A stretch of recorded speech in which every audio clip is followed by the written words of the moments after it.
Olá, boa noite, boa tarde, boa noite, 6 da tarde tem sempre essa conotação, né? Eu gosto do boa noite a partir das 6 da tarde, vou confessar para você.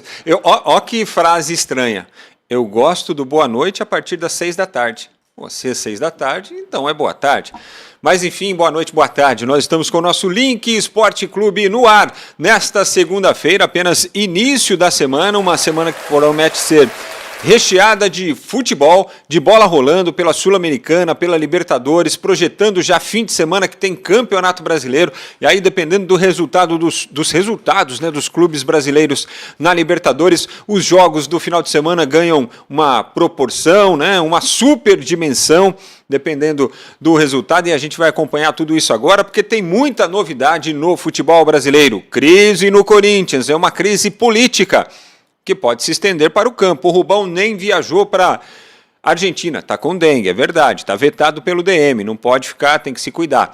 Mas pode ser que essa seja a última semana do Rubão no comando do futebol do Corinthians. O presidente prometeu mudanças. O São Paulo tem um novo treinador, chegou o Luiz Zubeldia. E ele concedeu a primeira entrevista como novo técnico do São Paulo, falou sobre o acerto com o tricolor e deu muitos detalhes sobre o tipo de jogo que ele gosta e como ele pretende utilizar também as peças que tem disponível no São Paulo, que ele tem disponível no São Paulo. Tudo isso a partir de agora, comigo e com o Enio Ricanello, que está por aqui. Antes, nós vamos convidar você a se inscrever no nosso Link Esporte Clube. Inscreva-se no canal, acione o sininho para receber as notificações, deixe um like aí na nossa transmissão e, é claro, compartilhe o Link Esporte Clube com as suas redes sociais, tá bom? Vamos trazer mais gente para a nossa resenha, que é diária e indispensável já para o futebol nacional. Tudo bem, seu Enio? O narrador emoção aqui do nosso Link Esporte Clube. Tudo bem? Boa tarde, boa noite, Enio. Fala, Frank, você prefere boa tarde ou você prefere boa noite? Eu prefiro boa tarde, vou confessar para você. Abraço para todos os amigos e amigas que estão ligadinhos aqui no Link Esporte Clube. Começando uma semana lotada, passando a régua num dia cheio de contestações, polêmicas, apresentações do futebol brasileiro e também de muita repercussão daquilo que aconteceu no final de semana. Lembrando, semana lotada de grandes jogos também nos gramados continentais, Campeonato Brasileiro também rolando e ainda aquela ressaca do final de semana, né? Final de semana que foi de muita emoção, de grandes jogos, inclusive nós transmitimos um aqui no domingo, Palmeiras e Flamengo, resultado importantíssimo para a equipe do Flamengo, o Palmeiras conseguindo um ponto dentro de casa. Muitas discordâncias, viu, Frank Fortes, sobre o resultado, sobre a apresentação, sobre a produtividade de ambos os times dentro de campo, mas é inegável que é um grande clássico, foi o grande programa do final de semana, Frank. E muito contestável também até a partida, né? A gente fez a transmissão aqui, né, Enio? E até, assim, a gente gostou do jogo como movimentação. Acho que eu, você, Pedrão, Aline, todo mundo que estava aqui na transmissão, a gente gostou, mas assim, a ausência de gols marcou, acho que assim, deu brecha para críticas com relação ao desempenho das duas equipes, né? Ouvi muito dizer, Frank, que o Palmeiras foi medroso, o Flamengo foi medroso. Eu não achei nada disso.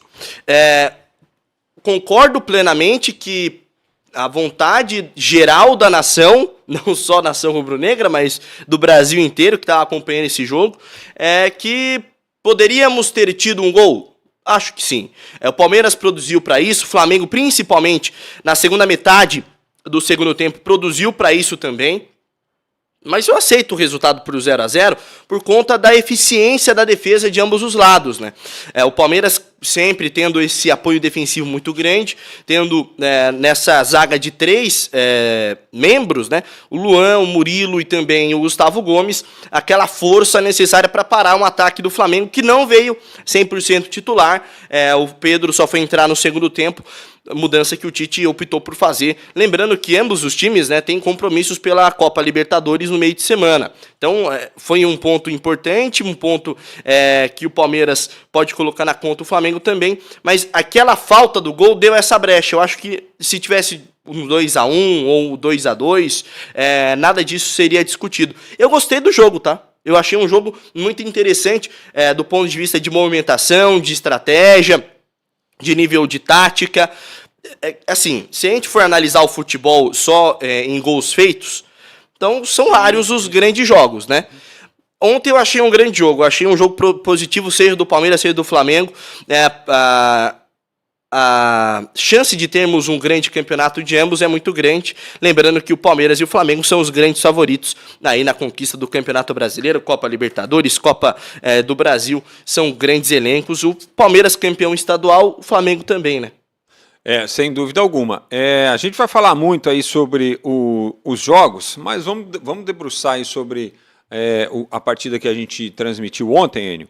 Antes de começar a falar da crise, atenção, hein, daqui a pouco informações sobre a crise no Corinthians e tudo sobre o Luiz Ubeldia. Você vai saber aqui no Link Sport Clube como é que ele gosta dos times que ele comanda, tudo que ele falou hoje na entrevista coletiva de apresentação. Inclusive transmitimos ao vivo, viu, durante a primeira edição do nosso Link Sport Clube ao meio-dia, um trecho da apresentação do Luiz Ubeldia como o novo técnico do São Paulo. A gente vai falar sobre isso em instantes também aqui no nosso Link Sport Clube. Só aproveitar a deixa dessa nossa conversa inicial aqui, abraçando o José Costa Gonçalves. Zé Costa, garoto, está conosco aqui no YouTube, já mandou mensagem dele aqui no nosso chat. Faça você também como o José Costa, mande sua mensagem para a gente, vale pergunta, vale opinião, curiosidade, que você quiser, tá bom? E aí a gente registra aqui no ar também. Palmeiras está numa zona intermediária da tabela, ele é o 11º colocado. O Flamengo é o vice-líder, perdeu os primeiros pontos no campeonato ontem, no empate, ele deixou de conquistar 2, né? Perdeu 100% de aproveitamento, portanto. Só que o Flamengo fez 2 jogos fora de casa. O Palmeiras fez 2 jogos em casa, e dos 2 jogos realizados em casa, o Palmeiras fez apenas 1 ponto. Como fator agravante desta situação, próximo jogo do Palmeiras é fora de casa e trata-se nada mais, nada menos do que um clássico contra o São Paulo, que tem saído faísca cada enfrentamento na atualidade, né? Nos clássicos assim contemporâneos aí de São Paulo e Palmeiras, Enio.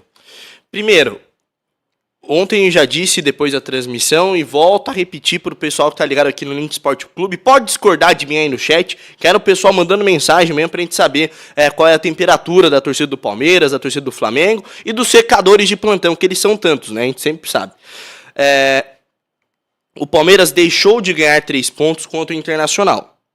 O jogo contra o Inter, para mim, é fundamental na briga pelo título brasileiro. Aquela derrota, assim, fora da curva, lá na Arena Barueri. Muito se diz, né? O Palmeiras não gosta de jogar na Arena Barueri, não tem identificação com o espaço, com o estádio. Muitos chamam de Leira Arena, né? Por conta da Leira defender muito. É o leilão, né? Lá na Arena Barueri. E o Palmeiras, que não jogou no Allianz Parque nessa partida diante do Internacional, tomou um gol ali nos primeiros minutos, não conseguiu reverter o resultado. Ali sim, eu acho que o Palmeiras deixou pontos fundamentais no caminho. O empate contra o Flamengo está dentro do cronograma, né? Você tem um clássico desse tamanho, o jogo da volta no Maracanã também não vai ser fácil para o Flamengo. A gente coloca, pelo menos na expectativa que isso aconteça. Então, o empate diante do Flamengo não é o pior dos mundos. Mas normal. A derrota diante do Internacional é muito dolorida.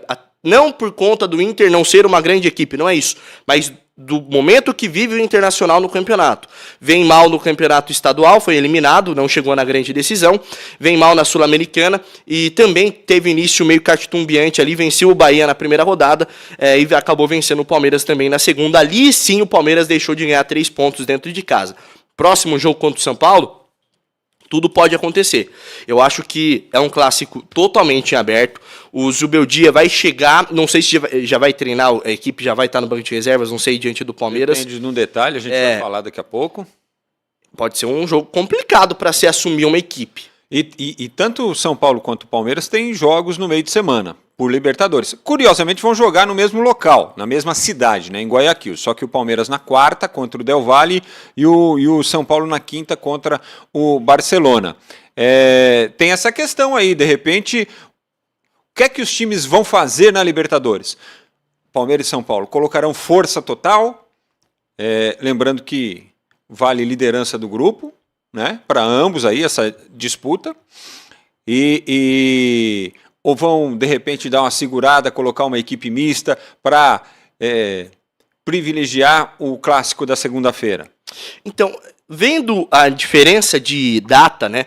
Porque, tudo bem, o São Paulo joga na quinta-feira. Se jogasse na quarta, seria uma outra questão. Mas tem tempo para recuperar, voltar de viagem. O problema é esse, deslocamento, né? Não é uma viagem simples, né? E assim, quando a gente fala de deslocamento, gente, não é só voltar de lá, é a ida e a volta, é tudo desgastante. O Palmeiras, por exemplo, treinou hoje e depois já viajou. E o São Paulo joga um dia depois, né? Independentemente do jogo ser na segunda-feira, que é para dar tempo do São Paulo ter aquele descanso regulamentar, o Palmeiras terá, entre aspas, um dia a mais de treinamento. Exato. E o Abel reclamou isso outro dia, que perdeu para o Santos na primeira do Paulista, lembra? Um dia faz muita diferença no cronograma. Eu acho que realmente faz muita diferença, tá, Frank? Principalmente na recuperação dos atletas. É um jogo de muita intensidade. O São Paulo, que nesse momento está na segunda posição do seu grupo, no primeiro é o Tajeres. O São Paulo que perdeu pontos importantes lá na Argentina, diante da equipe do Tajeres, e agora vai tentar correr atrás da liderança no seu grupo, no grupo B. Apesar de que eu acho que o grupo B da Libertadores, o grupo do São Paulo, é muito acessível. Mas é acessível demais para o São Paulo conseguir uma liderança. Ali eu acho que é obrigação do São Paulo mesmo, até o Zubeldia disse isso hoje, que o São Paulo é o Real Madrid das Américas, né, acostumado a jogar a Copa Libertadores, apesar de não estar nela desde 2021. Então eu acho que o São Paulo vai com força máxima assim na Libertadores. O Campeonato Brasileiro me parece que agora vai ficar num segundo plano, é um campeonato muito extenso, o São Paulo tem convivido com muitas lesões, então é uma questão a ser pensada pela equipe técnica. Vamos colocar todas as fichas num campeonato tão extenso assim? Eu tenho 5 jogadores por rodada de média no DM. Será que eu tenho condições de estrutura para apostar no Campeonato Brasileiro? Eu acho que o São Paulo não tem. As Copas podem ser, sim, uma grande alternativa. Copa Libertadores, Copa do Brasil, por que não pensar nessa alternativa? Até porque o São Paulo, como o Zubeldia disse, e a torcida sabe muito bem disso, gosta de jogar Libertadores, precisa voltar a jogar Libertadores, precisa tentar um título expressivo mesmo. Obviamente, o ano passado a Copa do Brasil, para mim, é um título fantástico, importantíssimo, não à toa trouxe o São Paulo de volta à Copa Libertadores da América, nunca havia conquistado uma Copa do Brasil. Mas imagina chegar a uma semifinal, uma final de Copa Libertadores, que maravilha para o torcedor de São Paulo. Eu imagino o São Paulo disputando isso. O Palmeiras que tenta, né, diante do Independente, conseguir a primeira posição do grupo, também imagino que vá com força máxima, e ambos vão chegar prontinhos para o jogo na segunda-feira. É no Morumbi esse jogo, né? Morumbis. Morumbis. Segunda-feira à noite. Jogo na casa do São Paulo, um jogo quente, tá? Acho que, enfim, no final de semana nós vamos discutir essa partida aí. Lembrando que na segunda-feira teremos transmissão do Clássico, né? Teremos o Clássico, você vai acompanhar aqui no link Esporte Clube. Esta semana também, ó, o pré-Clássico nós vamos fazer também. Porque quarta-feira tem o Palmeiras na Libertadores contra o Del Valle, lá em Guayaquil, você vai acompanhar conosco. E na quinta-feira a mesma coisa, tem o São Paulo lá em Guayaquil também pela Libertadores. A gente vai estar junto nessa, né? Com toda certeza. Jogos importantíssimos essa semana dos clubes paulistas na Copa Libertadores. Então, por isso eu acho, São Paulo vai com tudo, Palmeiras vai com tudo. É a principal competição do nosso continente, não tem jeito. E a principal competição do Brasil no final de semana. Então, no início da próxima semana. Então, eu acho que tem tempo sim para dar aquela descansada, chegar, treinar, pensar no jogo. O Zubeldia já está chegando no Brasil, ele deve ter noção do tamanho desse clássico, né?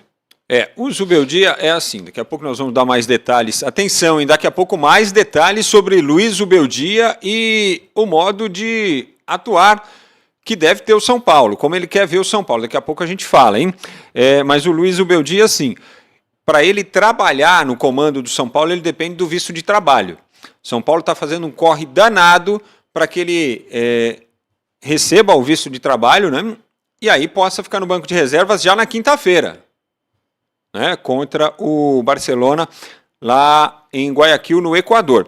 Se não der para quinta-feira, aí fatalmente na segunda-feira ele estará à disposição, mas já iniciou o seu trabalho à frente do tricolor. O Enio, qual que é, quem que você acha que vai ter mais pressão essa semana nos jogos aí? O Palmeiras, pelos 2 resultados de 6 pontos, conquistar apenas um jogando em casa, ou o São Paulo pelas alterações recentes, a saída de um técnico, ir para um jogo com um técnico interino, apesar de que saiu o vencedor, né? Pra mim o Palmeiras, né? O Palmeiras, por conta de ter perdido o jogo contra o Internacional, entra mais pressionado. O Palmeiras que é líder do grupo na Copa Libertadores, né? Sim. O Palmeiras é líder do seu grupo. Está empatado com o Del Valle. A diferença é nos critérios aí de desempate. Eu acho que aí mora a grande preocupação do torcedor do Palmeiras. Conseguir um bom resultado fora de casa é necessariamente se tornar líder e ter vida um pouco mais fácil nas próximas fases também. Quem sabe procurar a melhor campanha dessa primeira fase, que também te dá o direito sempre de decidir em casa nas próximas fases da Copa Libertadores. Eu não imagino o Palmeiras ficando na primeira fase, gente. Se o Palmeiras cair na fase de grupos, aí tem que demitir o Abel. Do ano. Não sei se tem que demitir o Abel. Daí tem que perguntar pra torcida do Palmeiras. Pra Leila também, que renovar com ele até 2027 e tal. Mas seria um grande desastre se o Palmeiras não conseguir a vaga na próxima fase. Agora, ser líder, ter uma campanha de destaque é muito importante para ter vida um pouco mais fácil, não menos complicada, né? Nas próximas fases da Copa Libertadores. Agora, o São Paulo, nesse momento, vamos ser realistas aqui, torcedor de São Paulo, o tricolor não é o franco favorito para conquistar a Libertadores. É gostoso jogar a Copa Libertadores, está no DNA do time, está no DNA da instituição, do torcedor, mas o time do São Paulo vem naquelas, né, de instabilidade. A vitória no final de semana, diante do Atlético Goianiense, da maneira que ela se dá, com a força do São Paulo, com a proposta do São Paulo de jogar bola, me mostra que o Carpini realmente não tinha futuro mesmo, né, não tinha condição nenhuma dele ser treinador de São Paulo. Você acha que mudou muito, assim? Em termos de astral, foi nítido, então, né? Aí que reside a minha questão. O ânimo da equipe era completamente diferente. Parecia que o Milton Cruz era treinador de São Paulo há quase 2 anos. Os caras entraram com o ânimo lá em cima. Parecia que o São Paulo tinha colocado aquele energético, sabe? Na água dos caras, deu energia. Parece que o time voltou a ter brilho. O time não tinha brilho com o Carpini. Então, ontem, aquela vitória diante do Atlético Goianiense lá na Toca do Dragão, importantíssimo demais pro meio de semana. Eu acho que dá um gás diferente. Não sei se o Zubeldia, a gente vai discutir daqui a pouco, né? Se ele vai ser o técnico já no banco de reservas. Eu acho muito difícil por conta do processo burocrático, que é muito complicado. Poderiam começar a pesquisar isso um pouquinho antes também, né? Contratou o cara, sabia que ia trazer e tal. Que acertou também no fim de semana aí, burocracia, os caras... Bom, deixa pra... Meio de semana já é difícil. Tem dessas, né? Tem dessas, não tem? E a gente vai acompanhar. Você vai conferir tudo conosco, tanto o Palmeiras na quarta-feira contra o Independente Del Valle, jogando fora de casa, quanto o São Paulo na quinta, também lá em Guayaquil, contra o Barcelona. Curiosamente, uma das equipes que já foram treinadas pelo seu novo técnico, o Zubeldia. Ou seja, ele conhece minimamente a estrutura dos caras, né? Minimamente não, ele conhece muito, porque ele foi inclusive convidado a retornar nesse período em que estava parado aí, de janeiro para cá. Ele teve convite para voltar lá para o Barcelona de Guayaquil e explicou hoje por que é que não aceitou. Até uma explicação curiosa, e a gente vai falar sobre isso daqui a pouquinho, quando falarmos um pouquinho mais sobre o novo técnico e a apresentação dele. Agora, faltou energético, no sábado para o Corinthians, viu? Em que pese o fato de ter muito energético lá em Bragança Paulista, para o time do Corinthians em campo faltou no sábado, viu, Enio? Foi, olha, um arremedo. Eu fiquei estarrecido. Você estava lá em Bragança, né? Com o que eu vi do Corinthians, estava lá em Bragança. Fiquei estarrecido com o que vi do Corinthians, porque o Antônio, ele mudou o time. Então ele sacou o Fagner e colocou o Mateuzinho. Beleza. Na zaga ele não pôde contar com o Gustavo Henrique, estava com o dengue. Todo mundo achou que ele ia colocar o Kaká, ele colocou o Raul Gustavo. Tudo bem, opção dele. O Corinthians não fez um gol ainda no Campeonato Brasileiro. Ele tirou os caras do ataque, os 3 de uma vez. O Wesley, o Yuri Alberto e o Romero. Só que é o seguinte, esses caras juntos, eles têm 90% dos gols do Corinthians na temporada. E ele tirou os 3 de uma vez. E aí ele colocou outros 3? Não, ele colocou os Pedros, colocou o Pedro Henrique e o Pedro Raul, e colocou mais um jogador no meio campo, o Fausto. Colocou 2 volantes, Raniel e Fausto, e deixou os 2 articuladores, Rodrigo Garro e Igor Coronado. O time continuou inoperante como se tivesse os 3 anteriores. Né? Assim, Então, assim, foi. E o que se viu em campo foi um negócio tenebroso, porque com 4 minutos, o Bragantino pegou uma bola que saiu de uma cobrança de lateral aqui no campo de defesa. Essa bola, quando ela ultrapassou o meio-campo, o jogador fez uma inversão da direita para a esquerda sem olhar. Ele pegou a bola e virou para o outro lado. Time que tem articulação, time que tem treinamento, time que sabe onde o companheiro está. Ele fez a virada de jogo sabendo que ia encontrar o Vitinho. O Vitinho estava lá, mas o Mateuzinho não estava. E aí ficou fácil, ele fez 1-0 e acabou o jogo. Não sei se você concorda, isso aos 5 minutos do primeiro tempo, né? 4 minutos, né? É uma coisa absurda. Todos os técnicos ficam triloucos, para não utilizar outro termo, que o horário não permite ainda, quando o gol do adversário sai de cobrança lateral. Porque demonstra péssimo posicionamento. Né? O Mateuzinho que vem para ocupar a vaga do Fagner, que você pode argumentar, e você que está na sua casa, que ele é grosso, que ele bate, que ele é violento, tudo isso tá certo. Mas o gestual técnico do Fagner é quase impecável. Cruzamento, bola parada, noção de espaço, sabe? Ele é um jogador realmente muito importante. Você vai sacar esse cara do time? Eu concordo o Pedro Raul entrar no time titular. Eu acho que o Yuri Alberto tá passando uma fase... Se bem que os dois, né? O Yuri Alberto tá numa fase tenebrosa. Eu penso uma modulação, centraliza o Romero. Mas se tirar o Wesley e o Romero do time não tem sentido nenhum. O Romero é o único jogador que o torcedor do Corinthians sente mínima confiança. Você vai colocar o Pedro Raul, o Pedro Henrique, que veio do Internacional, tá sendo subutilizado porque o sistema não cresce. Porque o sistema não cresce. Você vai tirar o Wesley, que é um dos jogadores mais importantes do time, para colocar um rapaz que está entrando agora, que ainda não se firmou. Quando você tem a transição para o ataque, o Yuri Alberto perde todos os gols. O problema não é só a bola chegar. A bola tá chegando, o cara tá mandando para fora. No caso do Pedro Raul, sábado, olha, ele não fez um arremate pro gol, só que a bola também não chegou nele.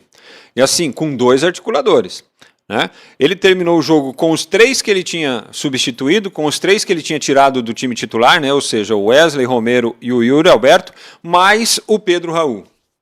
Só que aí... Nossa, tudo isso no ataque, hein? Tudo isso no ataque. E todos inoperantes, que não teve um gol. Tudo bem que assim, esses caras entraram, foi uma outra movimentação. O Cleiton teve que trabalhar um pouquinho, principalmente com o Wesley, porque ele fez fumaça pelo lado esquerdo, ele arriscou chutes, ele foi diferente. O Wesley é bom, eu acho que é um ponto de diferença nesse time. Ele fez uma jogada ali que ele tirou 2 jogadores ali pelo setor esquerdo, fez a finta, invadiu a área, fez o cruzamento.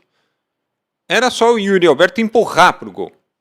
Ele conseguiu dar de canela na bola, a bola quase saiu do estádio. Então assim, pode ser fase do Yuri Alberto? Pode ser fase, mas está muito ruim e está durando muito tempo. Me desculpe. Está muito ruim e está durando muito tempo. Não pode o Wesley se matar lá para conseguir vencer os zagueiros do Bragantino, porque Douglas Mendes e Luan Cândido jogaram demais. E o Douglas Mendes é bom jogador, hein? Ele conseguiu passar pela zaga, quando ele faz o cruzamento para o cidadão empurrar a bola para o gol, ele dá de canela. Não dá, gente. Não dá. O torcedor do Corinthians já perdeu totalmente as esperanças no Yuri Alberto, né? Eu não sei. Pode ser que algum torcedor do Corinthians aí no nosso chat discorde de mim, mas não tem mais espaço para ele. Ele tenta de todas as maneiras, Frank. Ele tenta. O problema não é tentar, não é estar no ataque, não se doar pro time. Mas ele erra o básico do futebol. Você entendeu? Não é que, ele tentou dar uma carretilha no cara e foi com bola e tudo pela linha de fundo. É bater pro gol. Ele tá dando de canela em todas as bolas que chegam para ele. O Pedro Raul não tá diferente. Assim, eu acho que a gente pode até lançar uma enquete, viu, gente? Perguntando se o torcedor do Corinthians acha que esse time vai lutar contra o rebaixamento ou não. Nesse momento, nunca na história dos pontos corridos, né? O Corinthians ficou 3 rodadas do Campeonato Brasileiro, as 3 primeiras sem marcar gols. Isso é muito... E olha, contra o Atlético Mineiro, não é que esteve perto de marcar gols. Muito pelo contrário, jogando com um jogador a mais. tendo o jogador a mais em campo. Você entendeu? Quando você tá com um cara a mais em campo, você tem uma oportunidade a mais do que o time adversário. Uma arma a mais do que ele. O Corinthians não conseguiu utilizar isso contra o Atlético Mineiro. Vai pra Bragança, perde o jogo com gol marcado aos 5 minutos. O time não consegue produzir no ataque. Aí, ó. É isso aí, são os memes que o Yuri Alberto gera na internet brasileira, certo? Um deles é esse aí que você está conferindo aí no ar, né? Que o cowboy está colocando pra gente aí, ó. É tipo... Não tem a menor condição, né? Vai jogar bola amanhã? Faz um gol pra mim? Ele, não faço nem pra mim. O que é uma realidade, né? O que é uma realidade pro Yuri Alberto hoje. Agora... muito bacana, menino bom, deu para perceber lá, um dos poucos que deu atenção para a garotada, né? Aquela molecada que fica ali para subir com os jogadores. A gente até lamenta, né? Mesmo não torcendo para o time e tal, mas a gente lamenta que esteja passando por esse período. Espero que seja só um período, porque prometeu demais o Yuri Alberto. Foi muito bem no Internacional, foi bem até no começo do Corinthians, demorou a engatar. Né? Gols importantes. O Yuri Alberto, quando chegou no Corinthians, ele foi conseguir chutar a primeira bola no gol no 8º jogo dele. Meu Deus. O Corinthians. Foi um clássico contra o Palmeiras. Até então, ele sequer tinha conseguido chutar contra o gol dos adversários. Mas depois deu jeito. Fez uma boa dupla ali com o Roger Guedes. Né? Que eu acho que aí tem uma lacuna no Corinthians que não foi preenchida.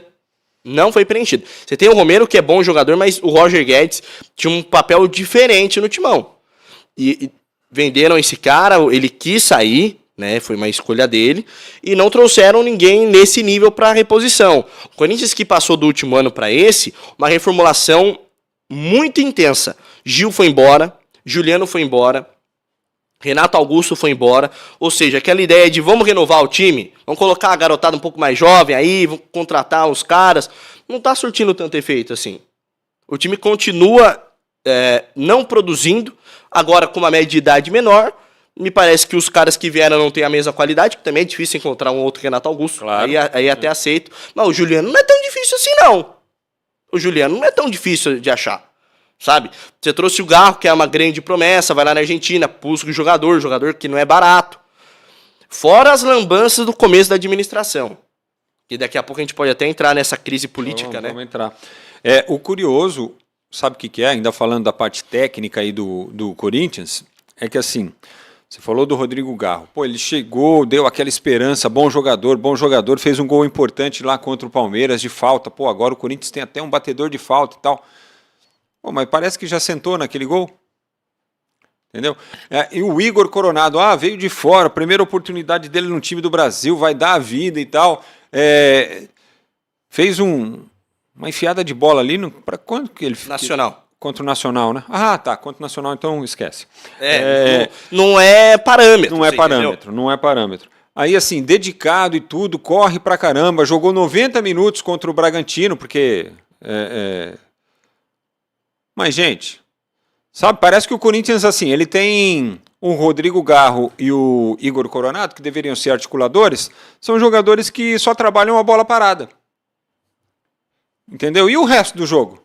Você fica dependendo de uma falta, vai ficar, não, vamos cavar uma falta aqui para ver se... E a falta nem acontece, né? Porque você não tá no setor de ataque, é difícil, né? Para ver se a gente coloca a bola na área, vamos ver se a gente descola um escanteio. Então, assim, é tudo muito... Não dá pra, o Corinthians não está passando confiança, Enio. E deve ser... Para piorar, os torcedores do Corinthians acenderam sinalizadores em 2 momentos da partida. Ou seja, o árbitro vamos ter punições, né? Vai ter punição. O árbitro teve que parar a partida em 2 oportunidades. Ainda deu 11 minutos de acréscimos no final. Só que é o seguinte, Enio, que chama atenção. Não foram 3, 4 sinalizadores. Foram centenas deles. Mas eu nunca tinha visto um jogo com tantos sinalizadores. E eu não sei de onde apareceu tanto sinalizador. Tanto que, primeiro foi o bloco da esquerda. Está de frente aqui para a arquibancada. Sim. Ali tem a arquibancada visitante, quem conhece ali na Bia Bichedi, né? Atrás do gol. Do gol ali. Que os portões são laterais, né? Para quem entra na entrada principal ali, do gol do lado direito. né? Que é onde fica a torcida Visitante. Sim. E aí, o que acontece? Então, o primeiro bloco ali do lado esquerdo, de cima a baixo, sinalizador para todo lado. Aí apagou, dali mais um tempinho, o bloco central. Se você dividir aquele espaço ali em 3 blocos, o bloco central também, de fora a fora, de cima a baixo. Não sei de onde saíram tantos sinalizadores. E mais do que isso, não sei como tantos sinalizadores conseguiram entrar no estádio de futebol. A gente sabe que tem um problema de segurança ali em Bragança Paulista, né? Por conta do contingente, não dá conta, é muita gente, é um jogo grande, né? Bragantino e Corinthians, sempre quando tem um time grande na região, pessoal de Atibaia, de Joanópolis, de Vargem, todo mundo vai assistir o jogo. Então, a venda é maior, obviamente, para os torcedores do Corinthians, né? Você tem mais torcedor do Corinthians no estádio que torcedor do Bragantino. Agora, mas centenas de sinalizadores, e assim, para o jogo, daí fica aquela coisa, não, 10 minutos de jogo parado.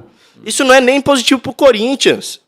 Você entendeu? Você toma o primeiro gol aos 5 minutos. Seu jogo fica parado 10, por conta dos sinalizadores. Você tá ajudando quem? Você tá prejudicando o seu time. É um negócio chato pra caramba, cara. É um negócio impressionante. E é da cultura do futebol brasileiro um negócio desse. Você entendeu? Sim. Vira e mexe, a gente sempre tem jogo paralisado por conta de sinalizador. Não pode entrar no estádio. Todo mundo sabe, tá cansado de saber, chovendo no molhado. Não. E assim, a gente precisa saber como é que entra. E por que é que tá entrando. E aí, assim, aí agora as autoridades precisam responder também com relação a isso, porque foi muito exagerado. Foi muito exagerado, deve ter as imagens aí, se você quiser acompanhar depois o VT do jogo, né?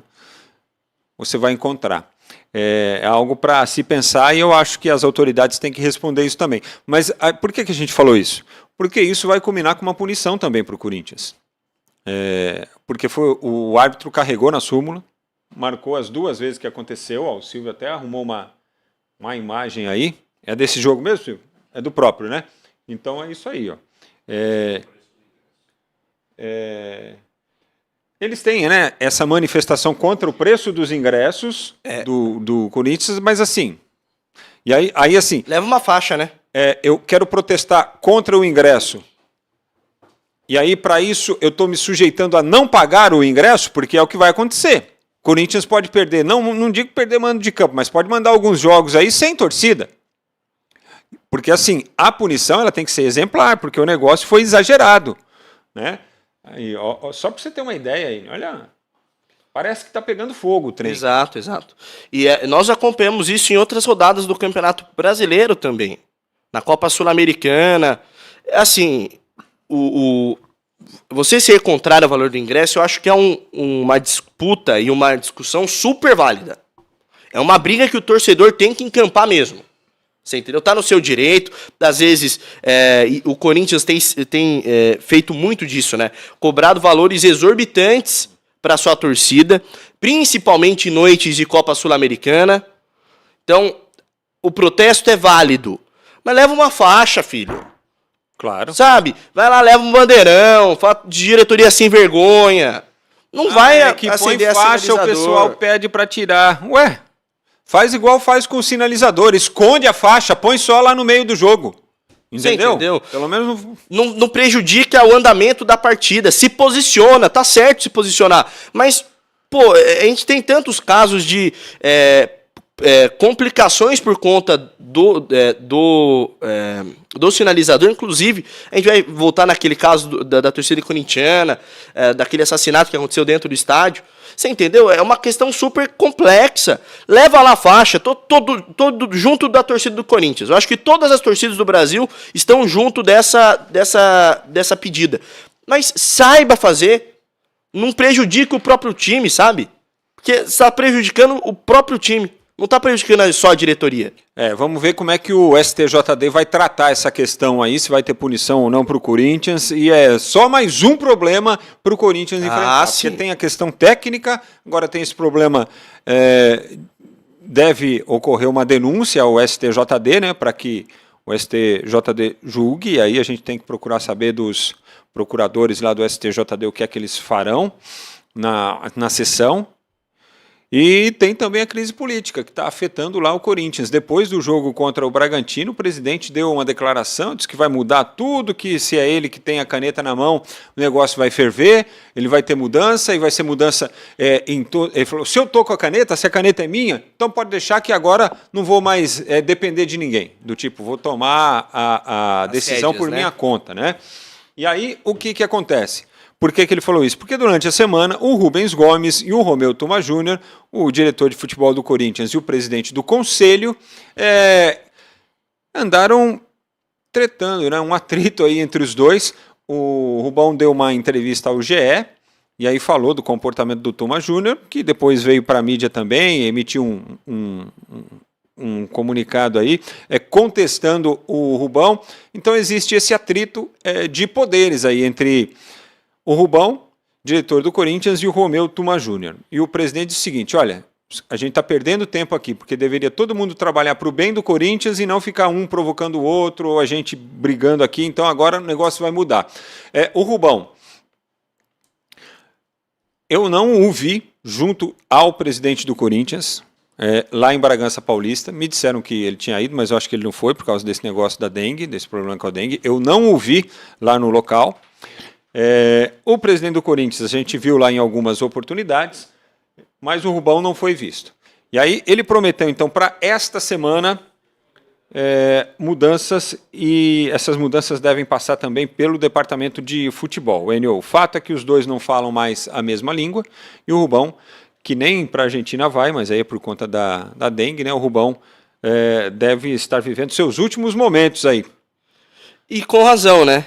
O Augusto Melo começa essa administração, tudo bem que é uma transição de um grupo político dentro do Corinthians para outro, mas ele está trocando os pés pelas mãos com uma certa frequência, né? Não é um caso isolado, não são dois casos isolados, são múltiplas questões que vão sendo acarretadas, vários exemplos que nós podemos trazer aqui para a audiência do Link Sport Clube, que acompanha a nossa transmissão. O Augusto Melo iniciou o trabalho dando a entender para o torcedor do Corinthians que tudo ia mudar, que o Corinthians ia renascer, não ia ter problema dentro de campo, diretor falando que agora a farra tinha acabado, que o Corinthians ia disputar com o Palmeiras e Flamengo. Hoje, o Corinthians disputa contra a zona de rebaixamento. Não é lugar de Palmeiras e Flamengo, né? O Corinthians foi eliminado na primeira fase do Campeonato Paulista. Não é lugar de Palmeiras e Flamengo. Então, ou você começa a jogar claro com a torcida, falar, nós temos dívidas, o time vai ser esse até data X, porque nós não podemos contratar mais, nós não temos dinheiro para fazer isso, o técnico vai ser esse, a aposta vai ser 100% com o Antônio Oliveira, e a função do time vai ser jogar a primeira divisão desse ano para meio de tabela. Tentar beliscar alguma coisa na Copa do Brasil, beliscar alguma coisa na Copa Sul-Americana. A diretoria do Corinthians me parece meio desconectada da realidade. O time não vive para disputar Palmeiras e Flamengo ainda. Pode ser que no futuro próximo talvez consiga, mas a realidade do Corinthians não é mais essa. Você entendeu? Em relação ao Rubão, ele foi um desagrado dentro da administração. O Augusto Melo não teve o pulso firme no primeiro momento de falar, fica quieto aí, se coloca na sua, vai resolver do futebol, que nem isso você está conseguindo. Sabe? E foi postergando, levando com a barriga até onde deu. Nesse momento, nós tínhamos até uma questão com o Vilarón. Nós havíamos dito aqui semana passada que o Vilarón foi demitido, né, assessor de imprensa, célebre jornalista, corintiano que demitido por conta dessa batalha interna dentro do Corinthians. Pô, você é presidente, toma as rédeas da situação. Tem uma questão política, existe uma questão política, mas você foi eleito. Você foi eleito. Essa última semana, inclusive, o André Sanches esteve no CT Joaquim Grava, falando que nós somos oposição, nós vamos ajudar a fiscalizar o time. Tudo bem, está sendo o seu papel, mas o presidente é Augusto Melo. Quem precisa fazer contratações e decidir o caminho do time é ele. Quem gere também é responsável por definir prioridades. E me parece que o Augusto Melo não é tão pulso firme assim para chegar e bater de frente. O que acontece é que, assim, com relação especificamente ao Rubão, o Rubão talvez tenha sido a figura mais importante para que o Augusto Melo chegasse à presidência do Corinthians. O Rubão, ele tem um bom trânsito, digamos assim, político com alguns quadros lá do Corinthians, né? Alguns grupos, inclusive alguns grupos considerados de centrão. Centrão é assim, gente, tem o centro-direita, tem o centro-esquerda, tem o centrão. Centrão é aquele assim que gosta de onde está o poder. Entendeu? Em qualquer situação. É aquele que fala assim, eu sou centrão. Então, você está o poder, o cara dá um jeito de colar lá, entendeu? Ficar pertinho. E lá no Corinthians, o grupo do centrão foi definido o apoio ao Augusto Melo através de uma negociação ou do bom trânsito do Rubão, o Rubens Gomes. Tanto que ele conseguiu não só o cargo de diretor de futebol, como conseguiu colocar também alguns integrantes do grupo do Centrão na diretoria do Augusto Melo. E por que o Augusto Melo tardou para falar sobre esse relacionamento com o Rubão, sobre esses problemas políticos que eles começaram a enfrentar? O presidente não gostou primeiro desse negócio do acabou a farra, essa entrevista que o Rubão deu, se bem que o presidente falou a mesma coisa depois numa outra entrevista. Ele utilizando termos diferentes, né? Não, ele falou a mesma coisa mesmo, falou acabou a farra. Ele não gostou do tratamento que foi dado, por exemplo, aquele caso do Mateuzinho, que levou o Matheus para treinar, fazer um treino aberto e nem contratado ele estava, depois ele teve que voltar para o Flamengo porque não teve acordo, no final das contas ele voltou e foi contratado, mas aquilo lá pegou muito mal. O Corinthians bota para treinar um jogador que não está nem contratado. Ele não gostou da forma como o Rubão lidou com a saída do Matias Rojas. Não sei se ele achou que faltou ali um jogo de cintura, de repente negociar um pouco mais com o jogador, conversar com o jogador para que o jogador não processasse o Corinthians, porque amanhã ou depois vai ter muita grana para indenizar o atleta. Né? Aliás, o Matias Rojas foi visto esse final de semana com o uniforme da Inter Miami, lá nos Estados Unidos, e ele ainda está sob contrato com o Timão. Só para registrar isso aí, tá? E aí, o Vilarón, por exemplo, quem apresentou para o presidente foi o Rubão, e aí o Vilarón ficou com a superintendência de comunicação, digamos assim, eu não sei se é esse o nome mesmo que eles estavam dando lá. A saída do Vilarón, muita gente já entendeu, saiu porque é mais ligado ao Rubão do que ao presidente, mas eu acho que conhecendo o Vilarón assim, como profissional, acho que ele tentou meio que apaziguar a situação assim, né? Fazer a parte dele, né? Não ir nem para um lado nem para o outro. E agora o presidente estaria assim reticente com relação à permanência ou não do Rubão, porque ele não sabe se ele vai perder apoio político para governar, por tudo que o Rubão acabou fazendo e a importância que ele teve na eleição, né? Acho que é só essa a questão. Você veja como as coisas são, né? Eminentemente políticas, ou eminentemente políticas, com E. Eminentemente políticas nesta situação aí envolvendo o Corinthians.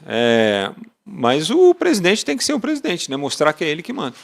Sim, toda a disputa de bastidor é importante para você ter a centralização das condições de administração do clube. Mas existem casos específicos, Frank, que você precisa da última palavra, porque a última palavra sempre vai ser sua. Amanhã, quando nós formos falar da administração dele, vamos falar da administração do Augusto Melo, não do Rubão, não do Vilarón, não do Rojas que passou e deixou a equipe. Você entendeu? Nós falamos do passado do Corinthians, não pelo André Sanches apenas, mas o último presidente do Corinthians é o Duílio. Então, essa herança que ele recebeu, enfadonha, terrível, pesada, não é do Andrés, é do Duílio. O Duílio era o presidente, ele que assinava as coisas, ele que era o dono da caneta. Ele tomava as ações do clube. Então, amanhã ele vai sair do time, quando for feita a transição de poder na próxima gestão, a gestão é do Augusto Melo, ele toma as decisões. Na conta do Augusto Melo tá o Veríssimo, tá o Mateuzinho, tá o Rojas que conseguiu aquele certificado da FIFA internacional para transferência dele por conta da dívida do Corinthians. Então, me parece que o departamento de futebol do Corinthians é amador. E isso daqui é um exemplo. Né? Você tem o cargo que é dado para o Rubão, não se sabe se ele é o cara mais indicado para desenvolver uma função tão importante dentro de um clube de futebol, e você coloca toda a temporada meio que a perder. Porque o Rojas era um jogador importante, o Veríssimo era um jogador importante, o Mateuzinho, não sei se é tão importante assim, mas só pelo brilho da equipe, dele treinar com você e amanhã, tem que voltar lá, não sei se vai ser contratado sim ou não, vai ou fica. É uma coisa que o mandato poderia ter se preservado, porque é um desgaste desnecessário. Quem tá dando risada hoje é o Duílio, que deixou uma herança fedida pro Augusto Melo, mas agora o nome que tá na baila é o dele. Você entendeu? Desgasta politicamente mais do que você ter o apoio de um cara como o Rubão, que te ajudou a colocar na presidência do clube, mas ele não é o presidente, você é o presidente. Tome as rédeas. É isso.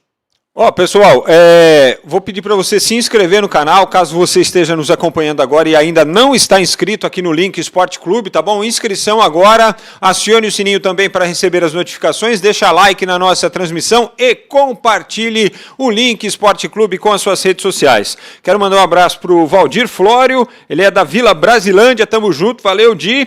O Virou Piada escreveu aqui, desse jeito teremos Santos e Corinthians pela Série B no ano que vem. Santos volta para a Série A, o problema é o Corinthians na Série A. Acho que nós não vamos ter Corinthians e Santos, não. Que o Santos volta e vai ser campeão da Série B, com muitos ex-jogadores do Corinthians, Gil, Juliano.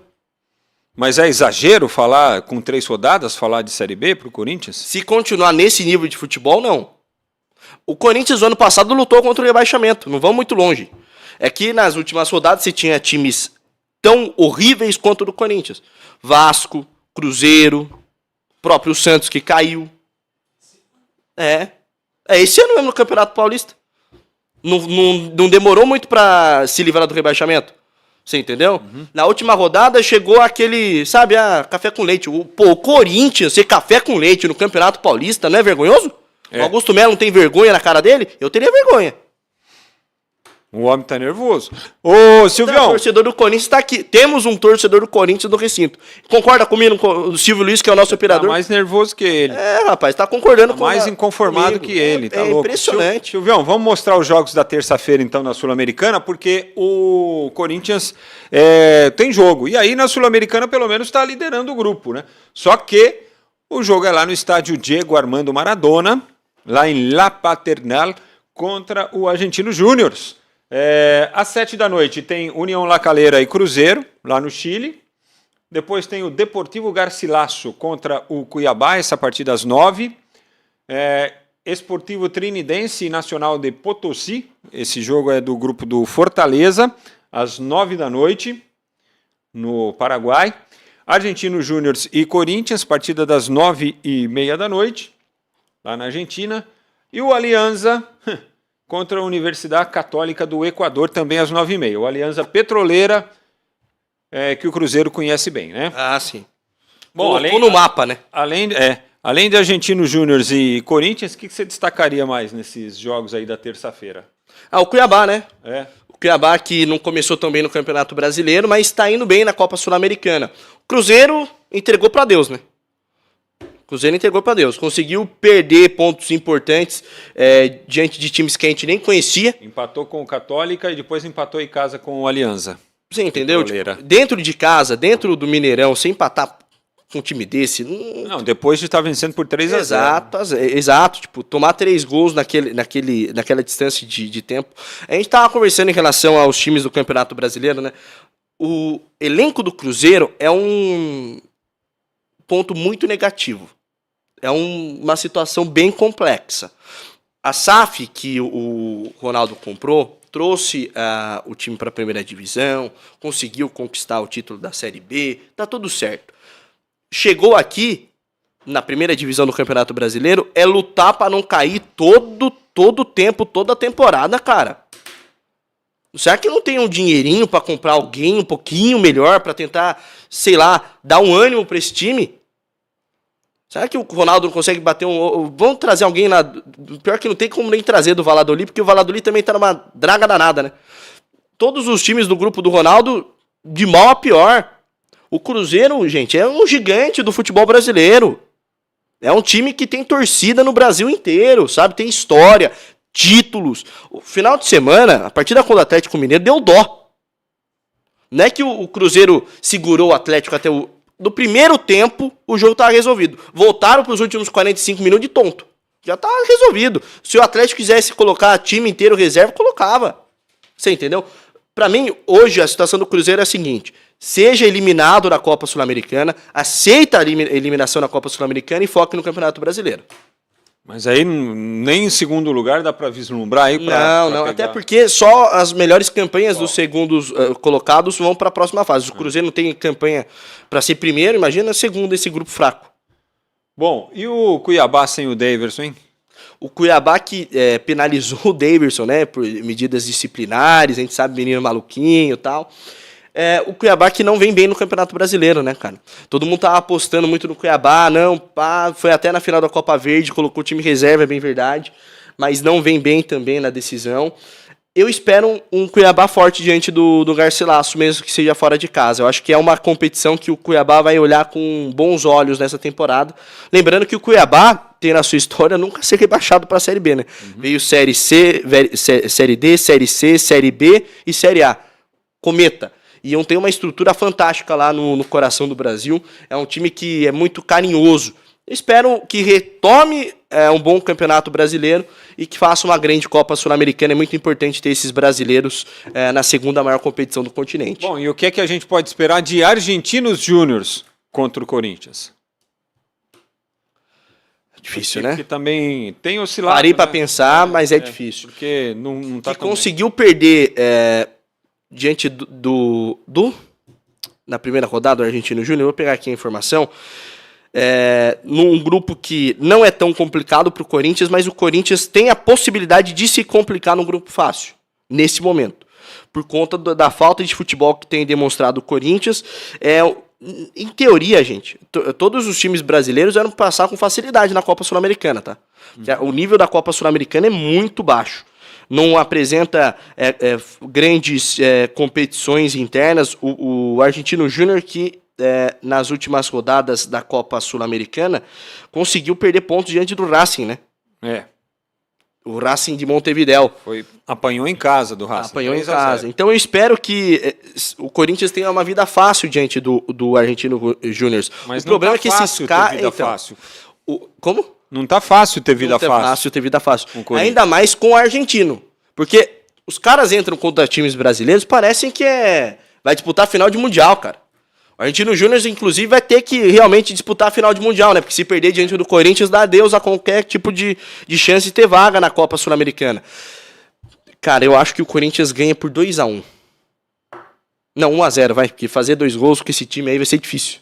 1-0. Não, o que seria bom, levaria o time para 7 pontos, deixaria o Argentino Júnior com 3, né? Meio a 0. Aí ficaria nessa briga com o Racing, tendo o último jogo da fase de classificação contra o Racing, seria um confronto direto aqui em São Paulo, né? Então ficaria bom para o Corinthians uma vitória amanhã. Com o que o Racing tem feito na Copa Sul-Americana, eu não apostaria em, sabe aquele nosso carimbo? Favoritaço? Sim. Corinthians contra o Racing não dá para colocar, não. O Racing fez um grande jogo contra o Argentino Júnior mesmo. Jogou muita bola, muita bola. E o Corinthians tá com uma bolinha, ó. Desse tamanho. Difícil, hein? Jogo mínimo do Corinthians. Amanhã a tendência é o Racing voltar a vencer, né? Amanhã não, é na quinta-feira, na realidade, quando vai enfrentar o Nacional Genérico. Aliás, é o Nacional Genérico e o Racing Genérico, né? O genérico do Racing é melhor fabricado. Sidney Oliveira vai adorar essa partida. Essa foi boa, hein, meu? Quem entendeu, entendeu. Ai, caramba, viu? Bom, e depois a gente... E é só segunda-feira.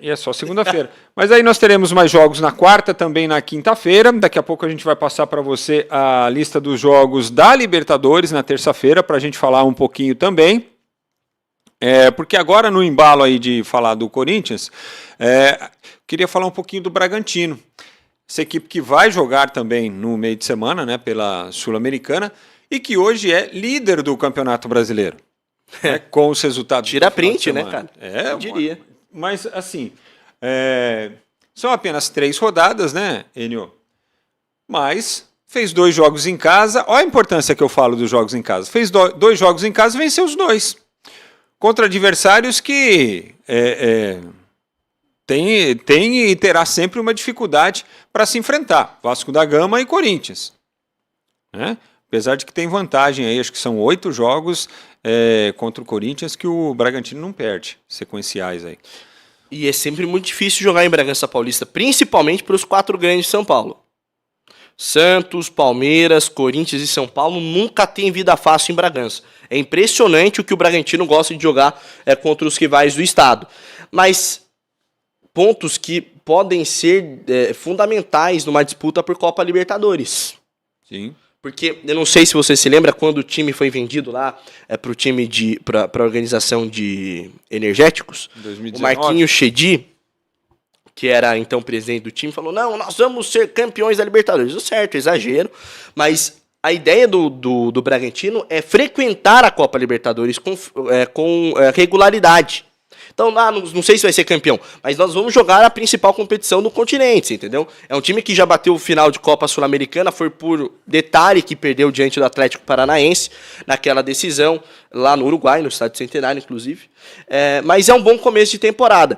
Quem diria que o Bragantino seria líder, apesar de 3 rodadas? Ninguém ia apontar, principalmente no final, naquela transição de Campeonato Paulista para Campeonato Brasileiro, né? O Caixinha trocando os pés pelas mãos contra o Santos, jogando nada diante do Santos, mas começando bem o Campeonato Nacional. Bom, o Bragantino que tem algumas curiosidades, né? Hoje, por exemplo, o Bragantino inaugurou o seu CT, lá em Atibaia, né? Um CT moderníssimo. Lindo, tá? Lindíssimo para a base e para o profissional. São 7 campos, 7 campos incluindo um mini estádio, né? Então são 6 campos de treinamento, 4 de grama natural, 2 em grama artificial, mais um mini estádio, capacidade para 1.000 pessoas, um prédio de 6 andares ali com toda a infraestrutura necessária para as categorias de base, para o profissional, academias separadas, academia da base, academia do profissional, com a mesma tecnologia para ambos, acomodações para a concentração das categorias de base, do profissional. O profissional tem treinado lá já desde a última data FIFA, e nesse mini estádio eles devem mandar aí, a partir dos próximos dias, os jogos da equipe feminina, que está utilizando o CT que eles usavam antigamente, que fica onde? Em Jarinu? Jarinu. Né? Agora está sendo utilizado pela equipe feminina, que aos poucos vai se estruturando também, né? É uma coisa que se faz muito na Europa, né? Por exemplo, o Bayern de Munique tem um CT inteiro longe do centro de treinamento do clube masculino, que fica bem próximo da Allianz Arena, né?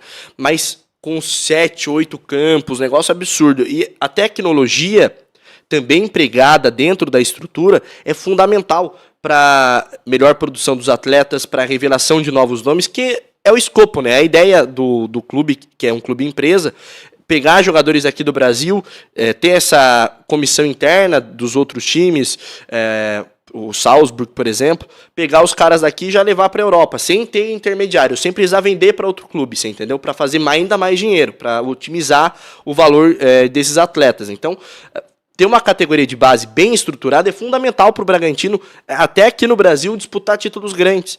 Porque você vai utilizar com mais frequência esses meninos que vêm da base já numa categoria adulto, já disputando Copa Libertadores, Campeonato Brasileiro. Eu fiquei impressionado com a estrutura. É coisa que muito time grande aqui no Brasil não tem não, tá? Eu acho que pouquíssimos têm. Pouquíssimos têm. E não é que o resultado está refletindo aqui, lógico que não, né? Mas o Bragantino tem feito um trabalho que, assim, é diferente mesmo. Se fosse qualquer outro time, o Enio, eliminado da pré-Libertadores pelo Botafogo em casa, atropelado pelo Santos numa semifinal de Campeonato Paulista, onde estaria o Caixinha? Dentro da caixinha, voltando para Portugal, né? Não estaria no Brasil mais. E a gente sabe, o Carpini, gente, não tem exemplo melhor que esse. O Carpini conquistou um título esse ano, recebeu aquele processo de desgaste, já caiu no São Paulo. Imagina se ele tivesse numa situação igual do Bragantino, sem título, sem ter conquistado uma quebra de tabu como conquistou diante do Corinthians, já teria caído há muito tempo. Bom, é isso, né? Vamos só dar uma conferidinha nos resultados do final de semana. A tabela você viu aí com as classificações. Só Isso aí, ó. Fluminense 2, Vasco 1, clássico realizado no sábado. O Grêmio venceu o Cuiabá por 1-0. Você quer falar do clássico? O Vasco tem que começar a acender uma luz vermelha do tamanho do farol da Barra. É muito importante esse resultado. O Vasco que... O Payet disse no começo da temporada, né? Não, o Vasco vai lutar pela permanência. Isso. Se vier Copa Sul-Americana, ótimo. Se a gente conseguir alguma coisa na Copa do Brasil, bem também. Mas é um time que não tem estrutura para brigar na ponta do Campeonato Brasileiro. Tem que fazer? Esperar o Vasco voltar para casa, porque nos 2 jogos que ele fez como visitante, incluindo um clássico, ele foi derrotado, né? O Grêmio fez 1-0 no Cuiabá, normal, 2 vitórias já do Grêmio, 2 vitórias sequenciais, justamente depois daquele jogo contra o Vasco, que foi muito contestado e que o Flávio Rodrigues de Souza fez aquela lambança. De não marcar uma penalidade, né? Que o Piton pegou a bola para levar para casa. 2, né? Colocou debaixo do braço. E depois ele deixou de marcar um outro pênalti para o Vasco, porque estava condicionado. Pressupõe-se. O Atlético Mineiro fez 3-0 no Cruzeiro. Foi a primeira vitória do Atlético sobre a Raposa na Arena MRV. E o Scarpinha voltou a jogar, hein? Voltou a jogar e vai ser um jogador importante, tá? Na Copa Libertadores, no Campeonato Brasileiro. É importante ter, né? Esses caras que resolvem as partidas dentro do elenco. E a primeira vitória do Atlético contra o Cruzeiro dentro da nova arena. Inclusive, Matheus Capanema, beijo pra ele, grande torcedor do Galo, falou que é 1 gol para cada vitória do Cruzeiro até agora. Ah, entendi. Boa. O Bavi, outro clássico importante da rodada, que foi realizado no domingo. O Bavi terminou 2-2, o Vitória vencia por 2-0, e aí em 5 minutos a equipe acabou vacilando, né, tomando 2 gols, e aí, consequentemente, tomou o gol de empate. O gol de empate e o clássico terminou empatado. E o Biel entrando bem na equipe do Bahia, né? Entrando bem. Foi assim, diante do Internacional, ele faz um gol do Bahia descontando, né? E consegue esse gol de empate diante do Vitória, num dos maiores clássicos do futebol brasileiro. Adoro o Bavi já na 3ª rodada, para encher a gente de orgulho. O Vitória que é muito difícil ser batido dentro do Barradão. Espero que é uma campanha, obviamente, de permanência, né? Mas apresentou um futebol bem justinho, tá? Futebol bem legal para a primeira divisão. Lembrando que esse foi o 2º jogo do Vitória, né, no campeonato. É uma das equipes, junto com Cuiabá, Fortaleza e Criciúma, que tem um jogo a menos, né? Conta das competições regionais, né? Ia jogar com o Cuiabá, né? Naquela rodada passada. E aí o 2º jogo já tinha um Bavi. E outra coisa então, o Vitória com 2 jogos em casa, apenas 1 ponto conquistado e zona de rebaixamento, em que pese o fato de estar com 1 jogo a menos. Aí Palmeiras e Flamengo, já falamos aqui a exaustão. Atlético Paranaense 1, Internacional 0, acabou com 100% de aproveitamento do Internacional. Né? Não temos mais ninguém com 100% de aproveitamento no Campeonato Brasileiro. O Atlético Goianiense perdeu em casa para o São Paulo 3-0. Mais uma vez, o Atlético com jogadores expulsos. 2 jogadores foram expulsos, então são 5 expulsões que eu me lembro aqui, porque né, em 2 jogos. Né, os 2 expulsos lá contra o Flamengo, o Alexis e o Maguinho, que aliás ontem começou no banco de reservas. Mais 2 expulsos no jogo de ontem, o Luiz Felipe e o outro rapaz lá que cometeu uma segunda falta, o pessoal até contestou o 2º cartão amarelo dele, fora a expulsão do Jair Ventura no primeiro jogo também. Então assim, reclamar de arbitragem tudo bem, mas precisa olhar para dentro também para saber o que é que está acontecendo. Não é normal, né? 2 jogadores expulsos por rodada. O Botafogo goleou o Juventude por 5-1, esse resultado foi surpreendente, não sei se foram as circunstâncias do jogo, Enio. Eu sei que com 15 minutos ali já estava 2-0, né? E a coisa deu uma degringolada para o Juventude. E no meio de semana a gente tinha feito aqui o jogo do Juventude contra o Corinthians. O Juventude fez 2-0 no Corinthians, poderia ter feito 3 de repente, né? E aí no final de semana vai lá e sofre na mão do Botafogo. Mas sabe qual é a diferença? O Botafogo não errou. O Corinthians errou a exaustão contra a equipe do Juventude. Deu os 2 gols. Um erro de saída de bola terrível entre o Cássio e o Félix Torres. E outro, um chute que o jogador do Juventude teve espaço. Até falou, ninguém veio me marcar aqui? Ninguém vai vir me marcar? Nem mesmo posso chutar pro gol? Daí chutou, o Cássio estava meio mal posicionado, fez os 2-0. Ou seja, é um time que aproveitou do erro do rival. O Botafogo já entrou com a cabeça no lugar, né? Começou ali o jogo já fazendo os gols, aproveitando a debilidade do Juventude fora de casa. É assim que se faz, cara. O investimento dos dois não tá no mesmo patamar, não. Botafogo tem muito mais dinheiro, hoje tem muito mais futebol. Tem que pegar jogos assim e fazer resultado. Fazer soma de gols. O Botafogo que precisa, num começo de campeonato, Frank, chegar e colocar a cabeça no lugar, a casa em ordem, vitórias contundentes, porque começo da Libertadores não quero nem falar. O ano passado, melhor deixar no ano passado, né? Tem muita gente que ainda não superou o campeonato do ano passado, mas ele acabou. O campeonato 2023 já foi, o Palmeiras é campeão, o Botafogo tomou uma das maiores viradas da história, deu uma pipocada danada, que sirva de história e também de aprendizagem para essa temporada. O Botafogo que precisa, sim, de resultados desse tamanho. É isso aí, e o Botafogo pegou 2 jogos em casa e também fez o resultado, venceu o Dragão, né, 1-0, e agora goleou o Juventude, já tem 6 pontos, o Fogão do Texto. É o Atlético que precisa prestar atenção, né? O Atlético Goianiense precisa prestar atenção. Você disse sobre o caso das expulsões, até do técnico, né, o Jair. Sabe como o Jair era conhecido lá em Santos? Que ele treinou o Santos. Treinou. Né? Jair Tortura. Que ele gosta de colocar o time lá atrás, joga um futebol medonho. Gabriel Barros e Yuri Felipe foram expulsos pela equipe do Atlético Goianiense. Aí, o que já tá vendido, acabou fechando a casinha por 3-0 pro São Paulo. O Atlético que dentro de casa não vai poder dar esses vacilos, não. Vai ter que fazer resultado. E perdeu os 2 jogos que fez em casa, né? Para Flamengo e também para o São Paulo. E é a única equipe do campeonato que tem 3 jogos e 3 derrotas. Porque perdeu para o Flamengo, Exato. Perdeu para o Botafogo, perdeu para o São Paulo. Né? Então E do Flamengo foi um jogo bom, né? Foi, Tu falou, pô, será que vai demonstrar Flamengo teve essa... dificuldades. É. Né? O Flamengo teve dificuldades ali. Bom, senhores, vamos hablar agora? Hablar de... Ele chegou? Zubeldia. O homem chegou, foi apresentado. Aí ele já com o uniforme do São Paulo, todo elegante, meninão, Zubeldia. E é o seguinte, ele foi apresentado hoje. Nós, inclusive, na nossa primeira live do dia, ao meio-dia, a gente transmitiu um trecho da apresentação do novo técnico do São Paulo, o argentino Luiz Zubeldia, e ele falou algumas coisas interessantes, viu, o seu Enio, sobre proposta de jogo, né?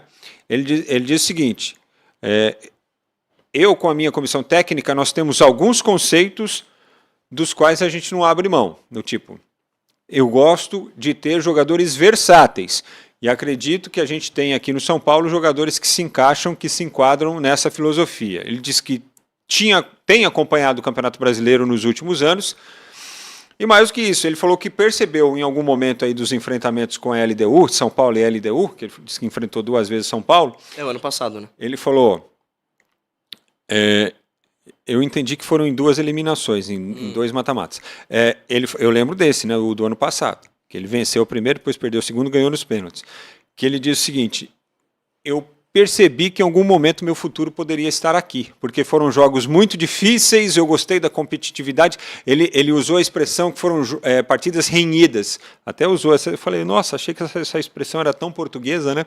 E ele usou essa expressão aí da dificuldade que teve, olha o Zubeldia aqui, ó, para falar do São Paulo,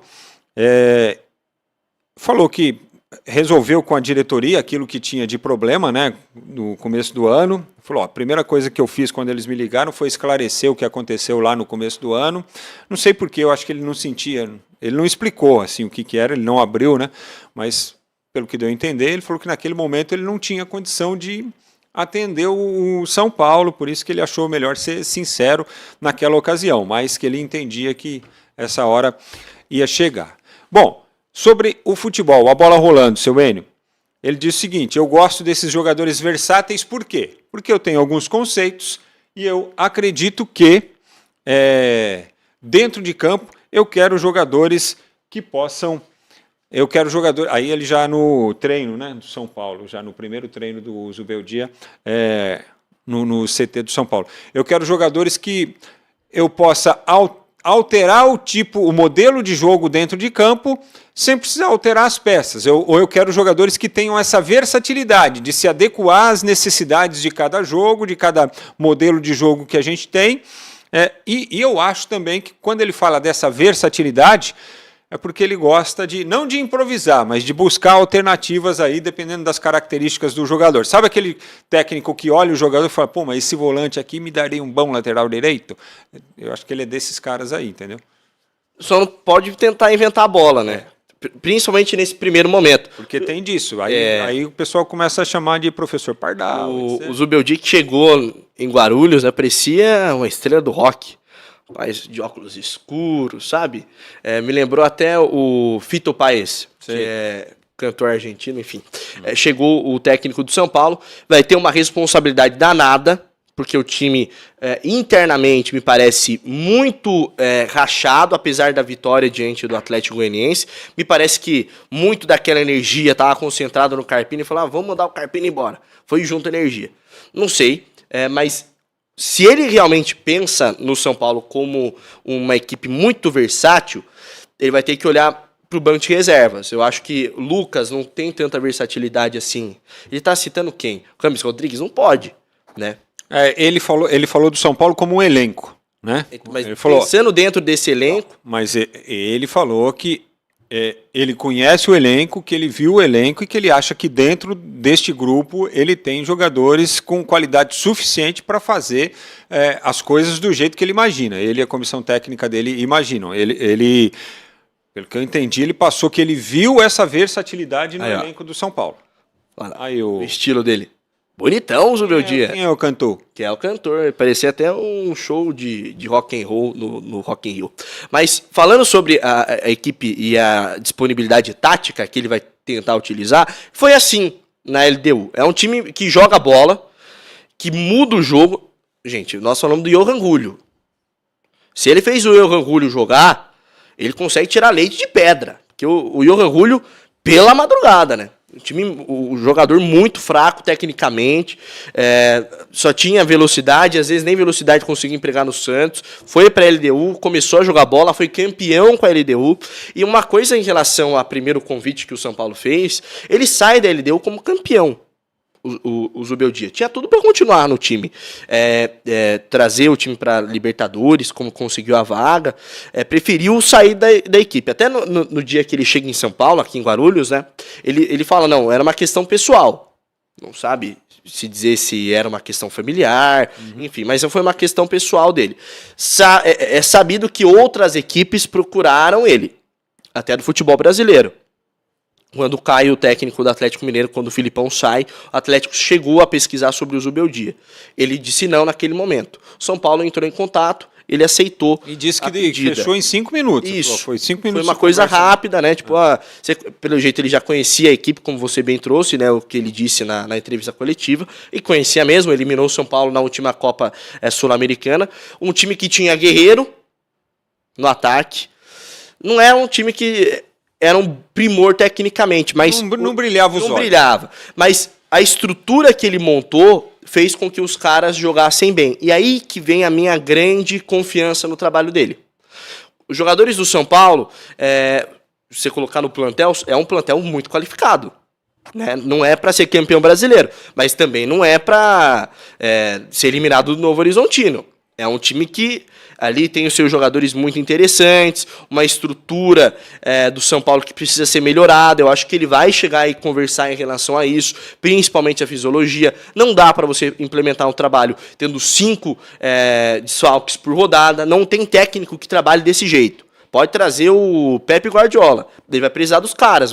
Imagina o Pepe Guardiola, que gosta de jogar com intensidade. Pô, vai sobrar um no São Paulo. Condição física do tricolor é muito complicada. Então, eu acho que o torcedor, primeiro, precisa ter muita paciência. Não vai ser do dia para noite. São Paulo não vai voltar a jogar bola do dia para noite. E segundo, o cara sabe o que ele faz. Ele é muito mais experimentado do que o Carpini. Eu acho que não dá para colocar o Carpini e ele na mesma prateleira. Primeiro que ele é campeão de uma competição extremamente complexa. Entendeu? E eu aposto muito nele. Eu acho que o São Paulo vai voltar a jogar bola. Não vai ser campeão da Copa do Brasil, não sei. Vai ser campeão da Libertadores, tampouco. Mas vai jogar bola. Vai jogar bem. Eu acho que é o que realmente o torcedor de São Paulo, nesse momento, está mais preocupado. Olha, outra coisa que ele falou a respeito do grupo de São Paulo. James Rodrigues, perguntado se tinha intenção de utilizá-lo como titular. Ele falou, ele vai ter que mostrar serviço como todo mundo e disputar uma posição no time como qualquer jogador, né? Falou, a gente sabe da qualidade e tudo, mas ele quis dizer isso, né? Não posso colocar em campo um jogador que nos treinamentos não me mostra a qualidade para isso. Que é o discurso correto, né? Aqui entre nós. Que é o discurso que todo treinador tem que adotar. Rames aqui para mim vai ser titular. É Rames e mais 10. Cara já... Rames e mais 10. Mas o discurso dele é perfeito em relação ao Rames Rodrigues. Se quiser jogar, vai ter que treinar. Se quiser jogar, vai ter que ter intensidade. Se quiser jogar, vai ter que colocar a cabeça no lugar e começar a fazer a bola correr no campo. Se adaptar ao meu estilo de jogo. Porque não tem... Muita gente comentou na época do Carpini, que para mim foi o grande ponto de desequilíbrio no time do São Paulo, foi o Rames Rodrigues. A polêmica de não utilizar ele, a utilização forçada que ele teve que aceitar por parte da direção do São Paulo. Primeiro ponto. Segundo ponto. O Rames, não dá para imaginar um técnico que fala, não, vou começar meu trabalho hoje pensando no Rames Rodrigues.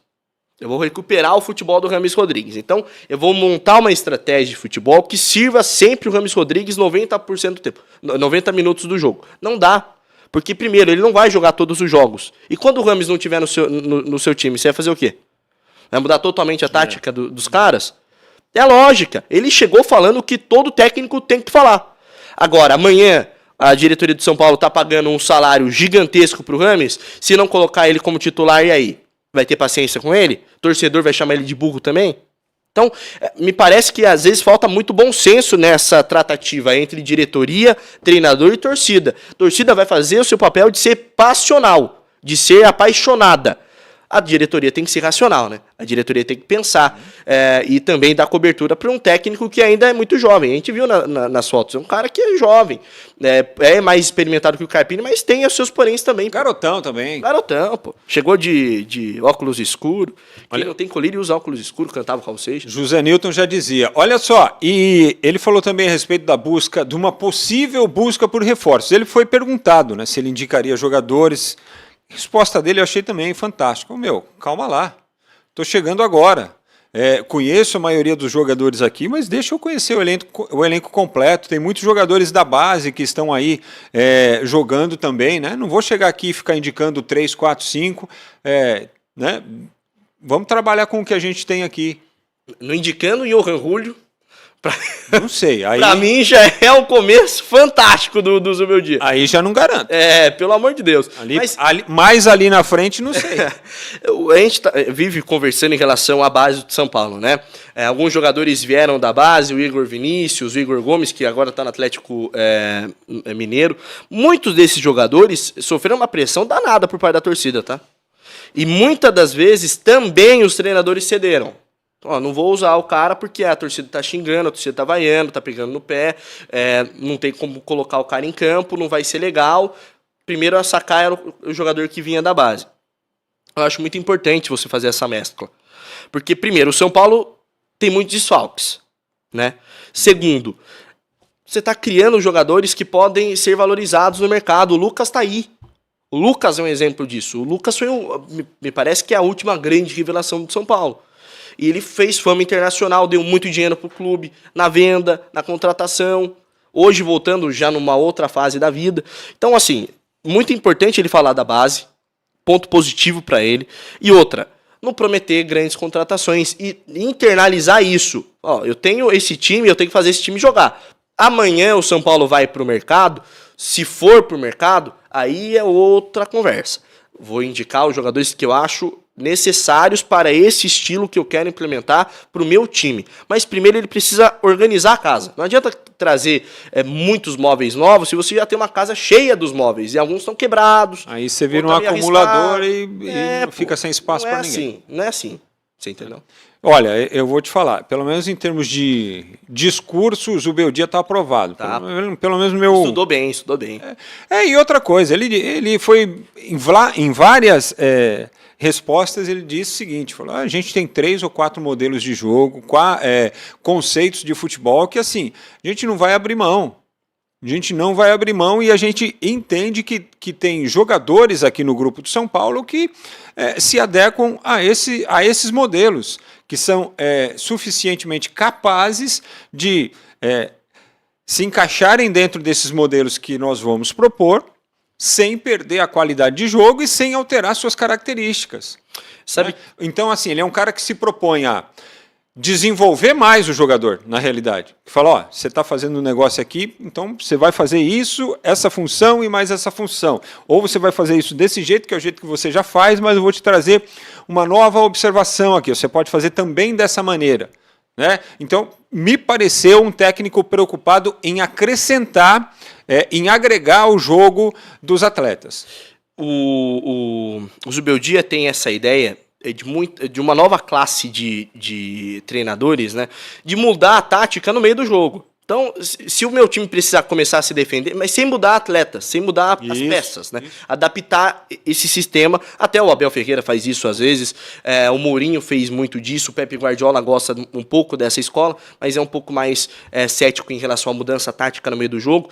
Uma grande diferença, eu não sou grande analista tático, mas os que os caras dizem, né, os caras que são entendidos, que o Carpini e essa nova leva de treinadores do Brasil, eles gostam de utilizar um 4-2-4, que é uma coisa bizarra, né? Você tem 4 defensores, 2 meias, um volante, um meia de ligação e 4 jogadores no ataque, 2 abertos na ponta, 2 centralizados. Não deu certo. Não deu certo.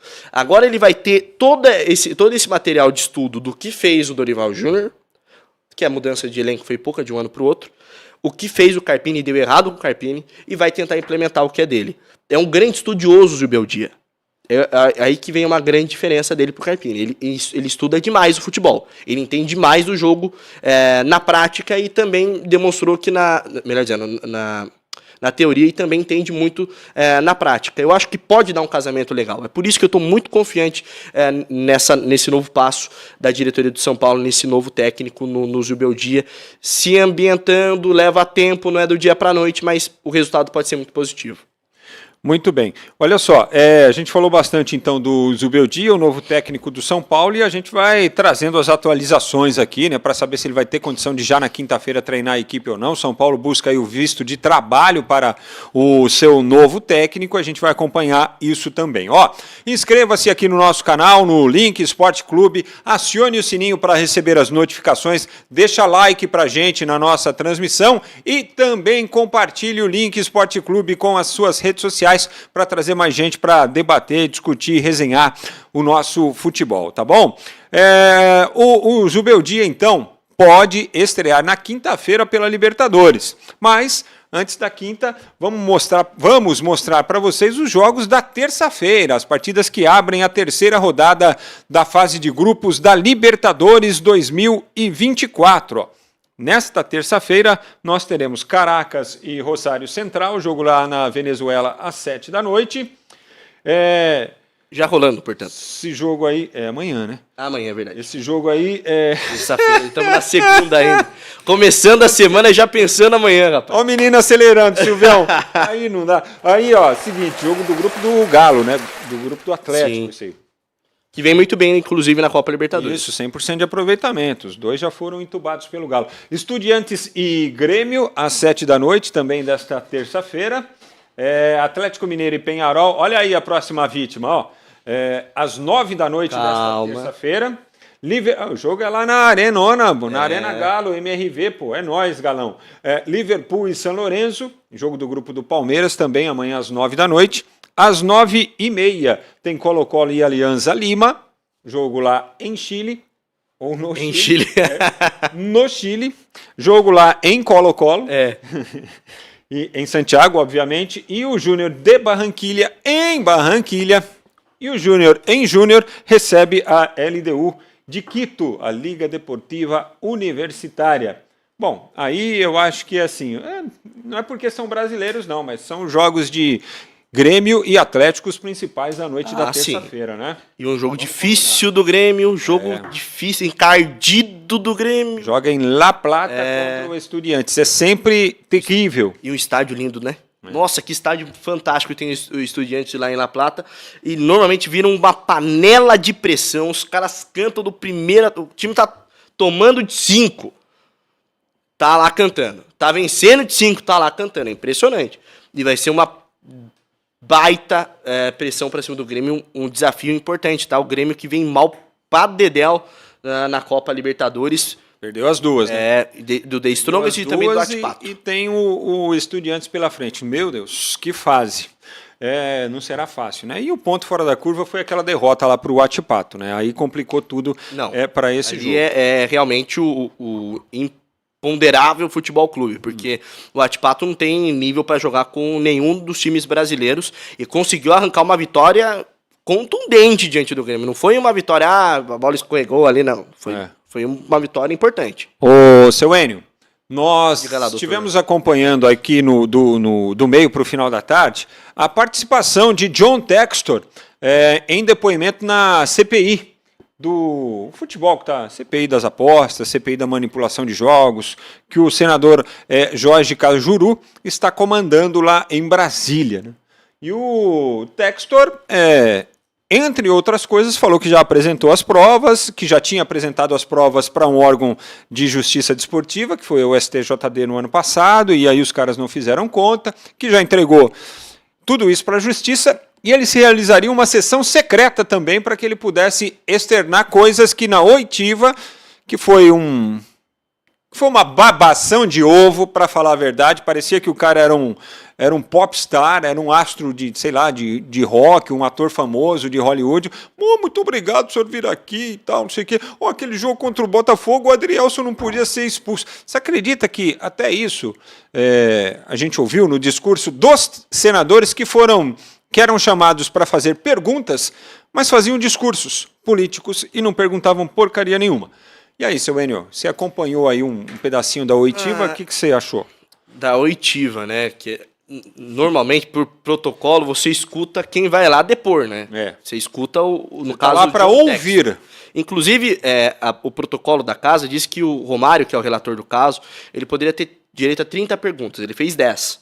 E no ritmo ele fez as perguntas. No ritmo de ping-pong, certinho, do jeito que manda o protocolo. Ele abriu espaço para os outros senadores que quiserem, né, fazendo a função da sua palavra, perguntando para o Textor, levantando outras questões, que virou mais de um discurso muito chapa branca do que realmente questionar o Textor. Quais são as provas? Porque assim, você ter nuances dentro de um jogo, o cara parou de correr, não, você tem que colocar, é o famoso beijo na cueca. Você precisa ter a prova do crime. Se você não tem a prova do crime, você tem especulações sobre. Daí você inicia uma investigação, enfim. O Textor diz ele que tem provas em vídeo, de que realmente alguns resultados foram manipulados, não envolvendo os presidentes dos clubes, e eu acho que isso é muito importante nesse momento, porque em relação à discussão que ele teve com o Casares e também com a Leila Pereira, a Leila que colocou ele numa parede, colocou o rapaz numa quina aí, ó, falou tudo que podia, que não devia em relação ao John Textor, não aliviou para cima do presidente do Botafogo. Ele disse que são provas relacionadas, primeiro, à arbitragem e também em relação a alguns jogadores. Primeiro ponto, essas provas seriam de vídeo e tal, e ele, durante a apresentação, ele foi muito perguntado pelo Romário, a última pergunta, inclusive, se ele acredita no futebol brasileiro, se acredita no campeonato e se ele pensa em tirar o investimento que ele teve no Botafogo e vender o investimento do Botafogo. Ele só faltou chamar o Romário de burro. A pergunta foi, segundo ele, seria uma pergunta inadequada.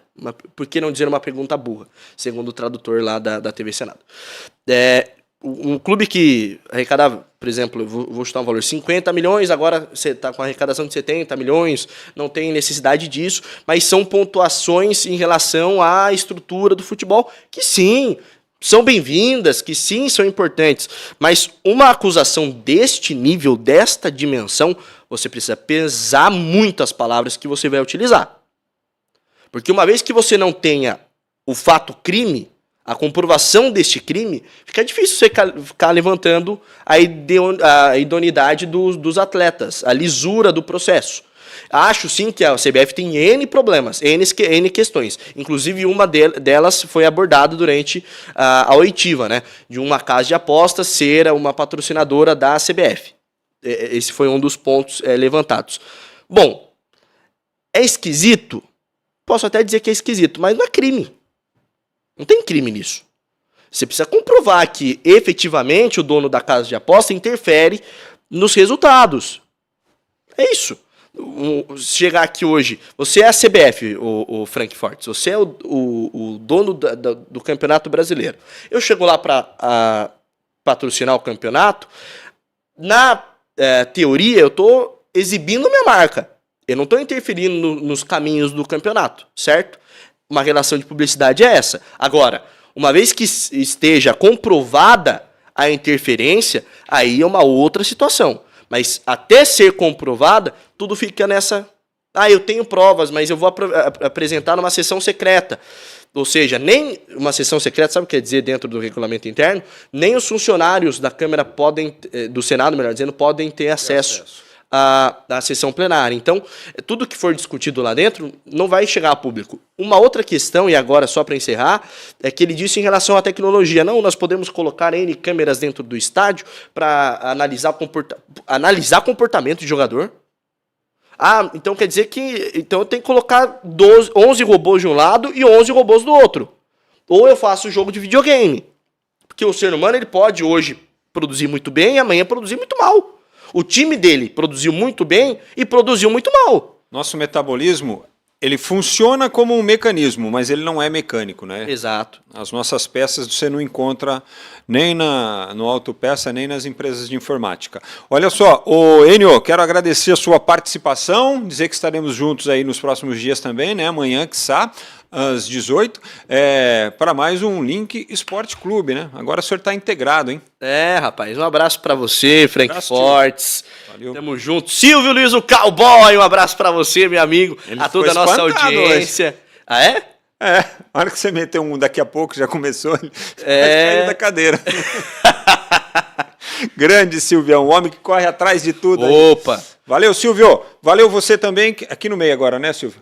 Valeu você também que esteve conosco na nossa live. A gente volta amanhã, 10 da manhã tem o boletim com a Aline Bravo, com as primeiras informações do dia. Depois ao meio-dia a gente chega aqui também com a nossa live. Amanhã com o Elcio Mendonça, jornalista convidado para analisar tudo e para conhecer aqui também o nosso Link Esporte Clube. E às 6 da tarde a gente está de volta também com o seu Enio, com a dona Aline, a família toda reunida para falar de futebol e para falar muito do Corinthians, que vai jogar pela Sul-Americana, tá bom? Espero vocês, hein?